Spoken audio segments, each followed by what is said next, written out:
Let's go over Newton's third law. So we're just basically it's going to be just review, but we are going to go over it. Graph or line? So Newton's third law. I don't have line. Basically, what it means, or how it was worded back in when Newton made it, was to every action there is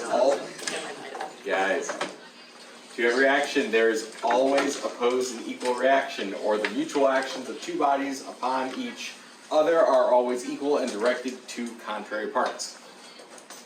Yes. How do you say that in Italian? In Latin.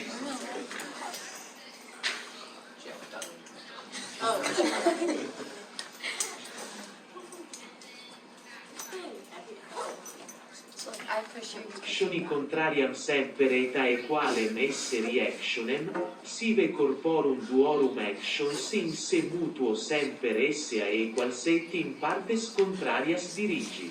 Now your turn. So, that's Newton's third law. And so how we say it now, just to put it in simpler terms. Of course I did that, right? So if object A exerts a force on object B, then object B exerts a force on A of the same type that is equal in magnitude and opposite direction. So if you push on a wall, the wall pushes back on you. The road exerts friction force on the tires, your tire exerts a friction force on the road. Same type and equal in magnitude.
Then of course, everybody's favorite meme.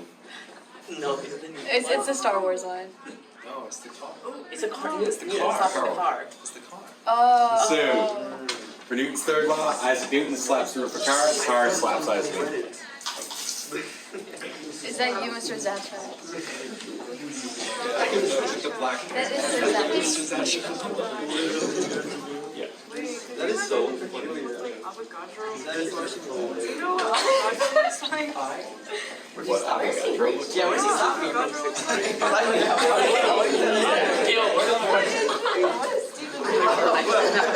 Anyway, moving on.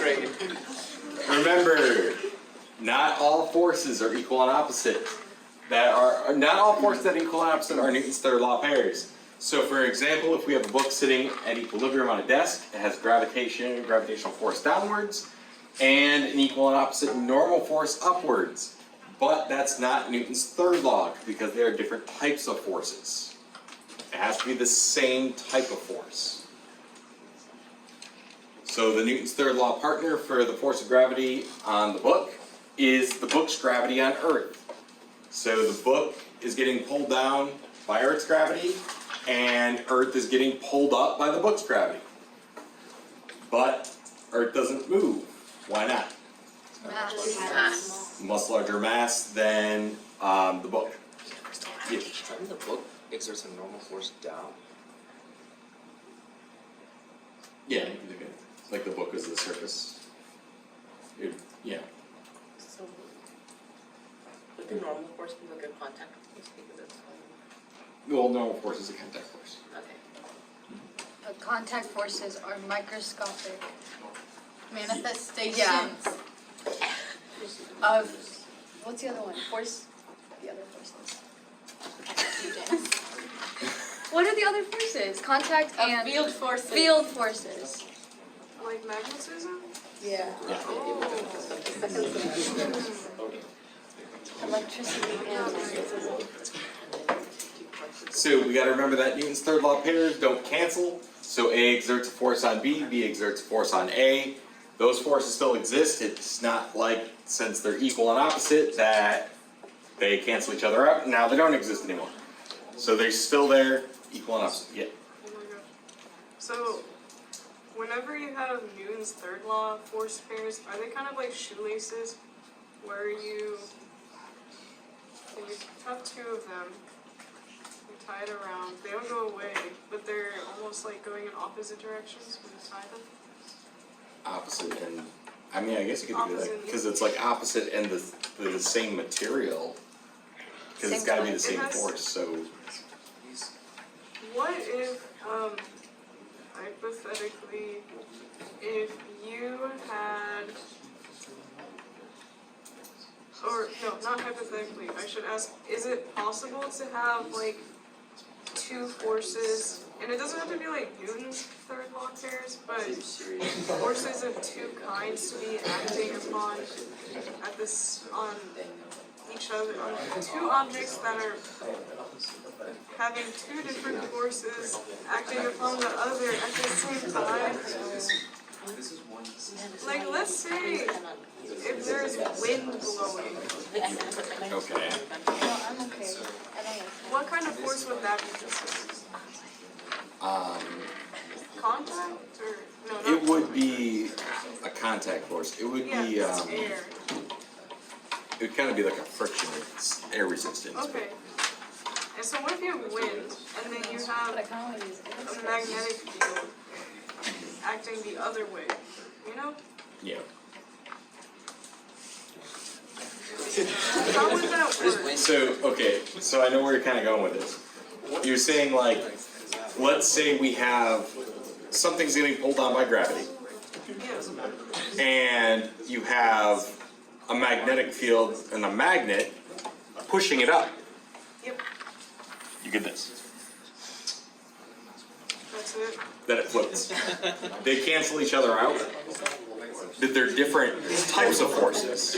So they can cancel each other out, and now it's not accelerating. So it basically it floats. Wait. So, Of course.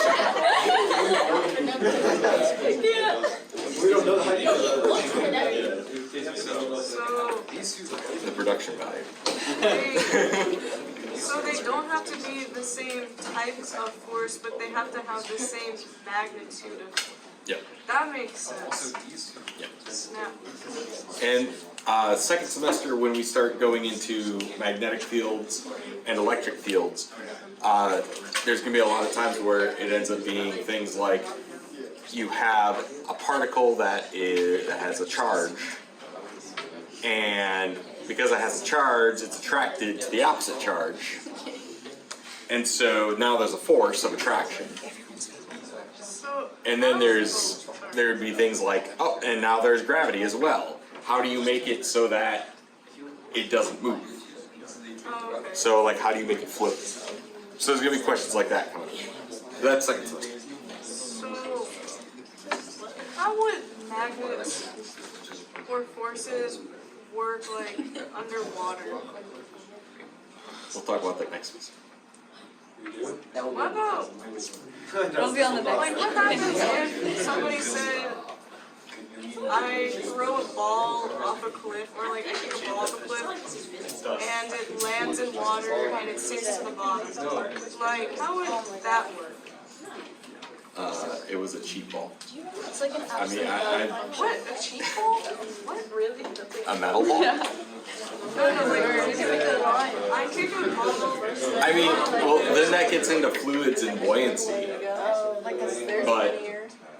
Okay. I mean, Absolute value. we don't cover fluids in this class. We can't do anything. And we can talk about it later.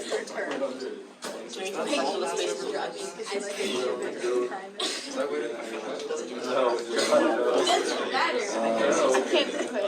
I'm giving a gallon. Give him the Main Street Market hall pass. No, I wasn't gonna do that.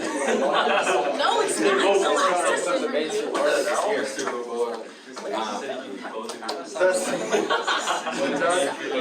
Left hand was There's no explanation. He's literally that good.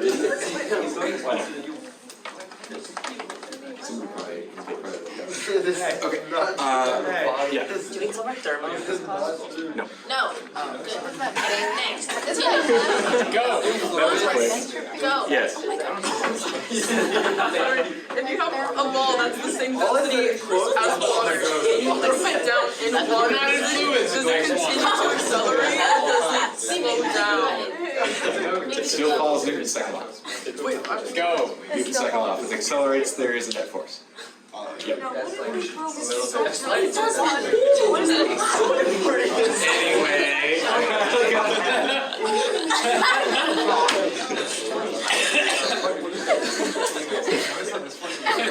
Wow.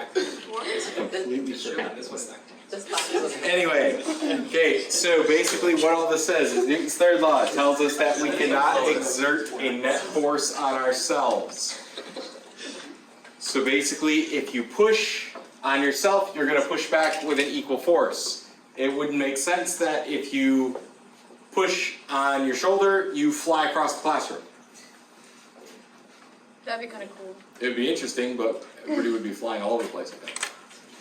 So it's only, we're not saying we're exerting a net force. We're just explaining like what forces are acting on other forces or on an object. Now remember, this is kind of a tricky one. When you're walking, you don't propel yourself forward. You actually propel the earth backwards, and earth propels you forward. Yes. This question be on the test, because I know for physics one, this exact question was on the test with that exact same wording. Yeah, it was very similar. It was the same wording. No, yeah, and it showed up like 3 times. Yeah, 3 different tests. Repel Earth I think I got There was one with I'm okay friction. with it being a test. backward. Honestly. Yeah, it's kind of nice. I mean, it could be. It's like, it's kind of those mind-boggling questions. Okay, so for an object your system to accelerate, remember there has to be an external force. So if you're pushing on yourself, you're not exerting an external force. So you are not going to accelerate or fly across the classroom. There has to be something outside the system that is getting it to accelerate, applying a force. You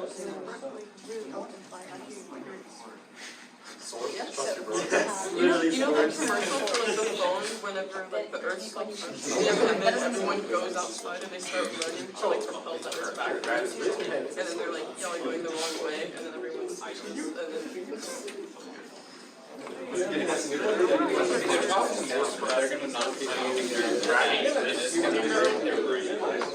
to so if you wanted to stop the Okay, so I have an example here. We have a ladybug that's crawling up the wall. So, you have to run. I mean, like I said, it's mostly reviews, so there's only a couple things that are different. So we have a ladybug crawling up a wall at a constant speed. Which of the following are correct justifications for how forces help the ladybug move up the wall? So this is select 2.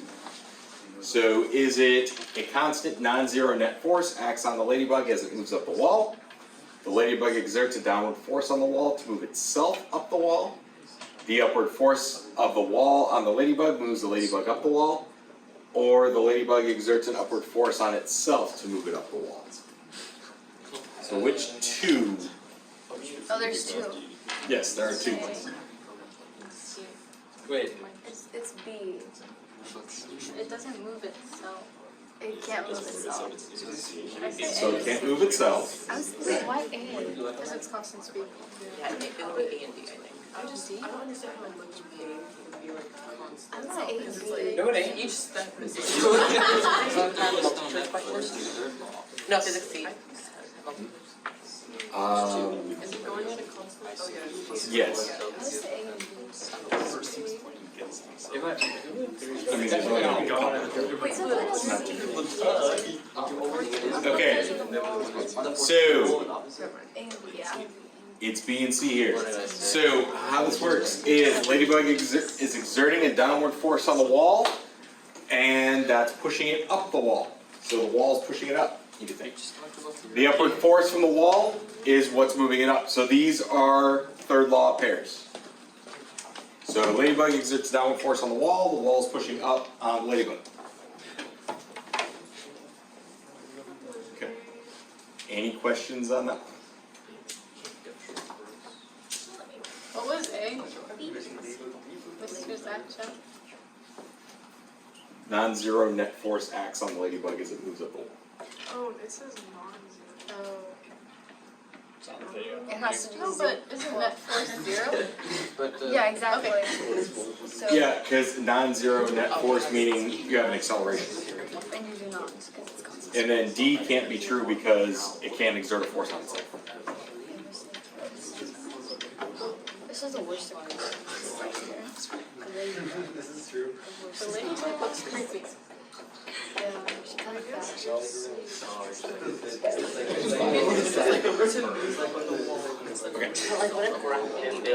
it looks like the peach emoji. Yeah, that's Okay, so remember, we have to talk about systems.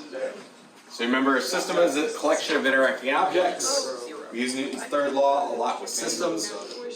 You can define anything to be part of the system. Hey, shut up, this is important.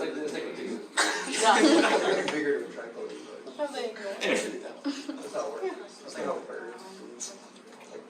So remember, if there is a force between any two parts inside a system, it's an internal force, so it's not going to affect the system as a whole. It's not going to accelerate the system. So you may remember we had a question where it was like a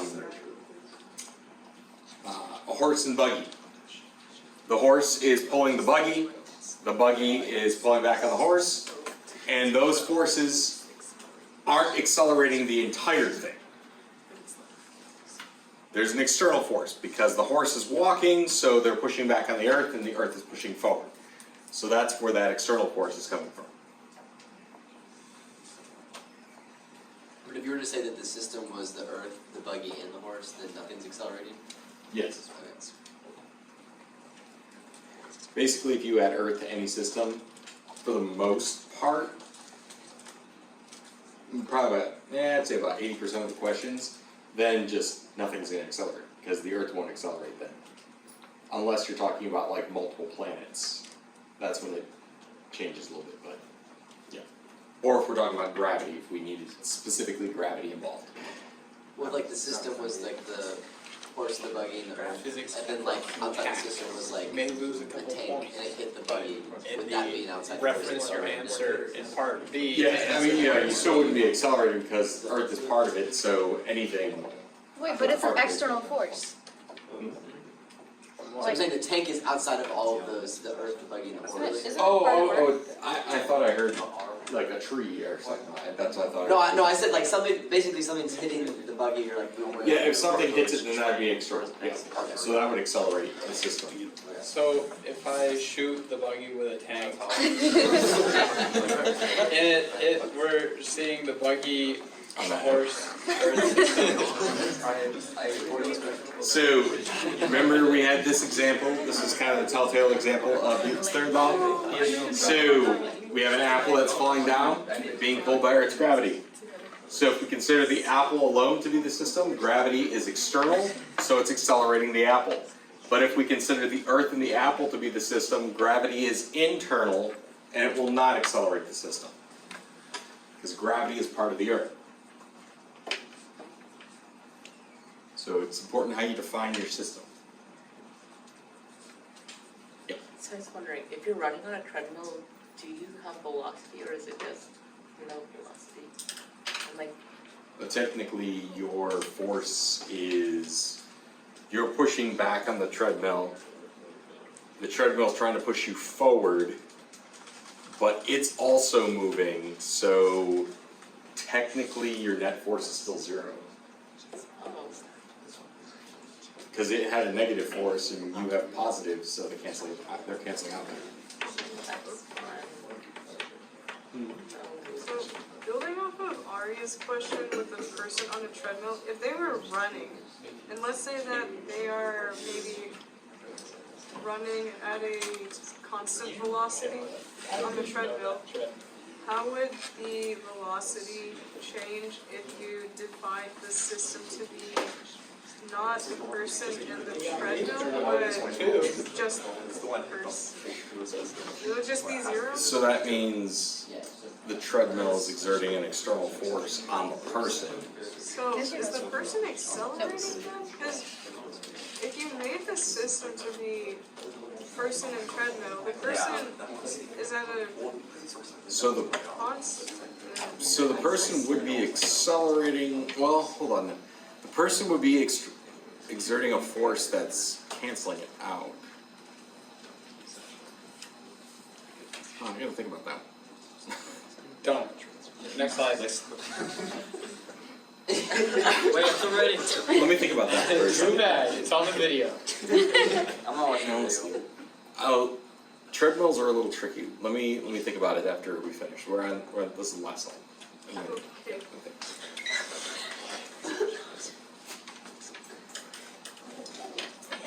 Anyway, so here's an example.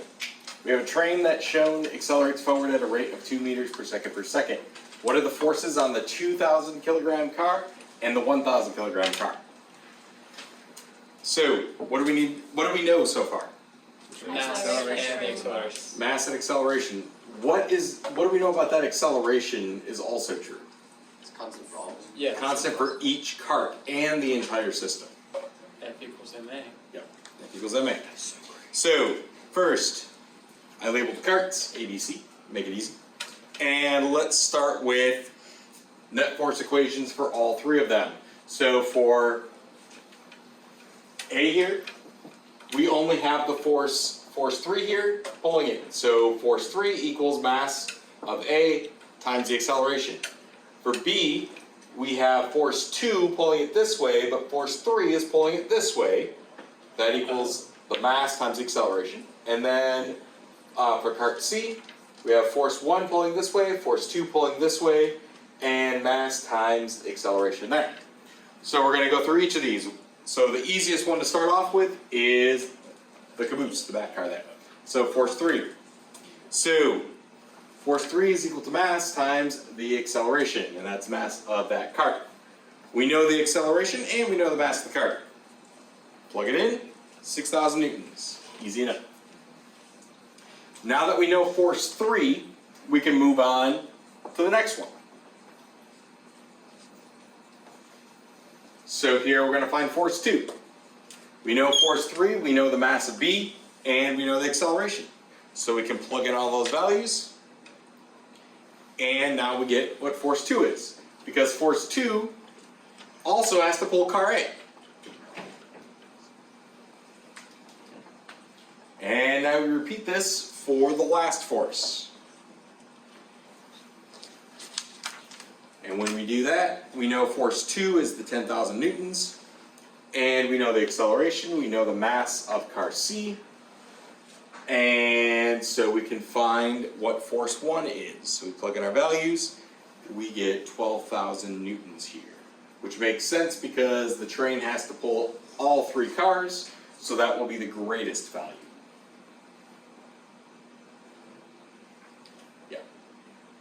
How do you know that F3 is like all of, or how'd you get F3? Like F3 by itself. So, force 3 is kind of like the connection between A and B here. So, these are pulling this way, and it's only pulling car A, it's not pulling anything else. So this force is only equal to the mass times acceleration of this car. Because this force is only pulling on this car, nothing else. Now the other cars, we have the other forces going in the opposite direction. So that's why we got to start with that one, and then we can go up as we go through, because it's just going to get greater as we go farther up the train. How will it change if we consider the mass of the engine part? So if we were thinking like the entire train, including the engine, well, You don't know the mass of the engine. well, yeah, we don't know the mass of the The force on engine. the cards would stay the same. Yeah, it'd be the same. You would just have to consider another force for the engine. Oh, so it's gonna be like that, but another equation. Yeah. Okay, that makes sense. So like the engine has to pull 12,000 newtons just to get the cars, and then it would have to also move itself at that acceleration, so that we would have to know the mass of that too. Any other questions? Wait, but aren't you only, like, are you saying F1 would change if we had the mass of the? Oh no, he's saying like, if we're also saying like, the train itself has to pull, well, it has to pull itself. This is just saying F1 is the force only right here, but the force on the train is actually, the engine, is actually more than that because it has to move itself. We're talking about, it's 12,000 newtons just to pull those cars. We're not talking about the engine. That's the minimum. If you were able to pull that with your bare hands, then you could pull those 3 cars.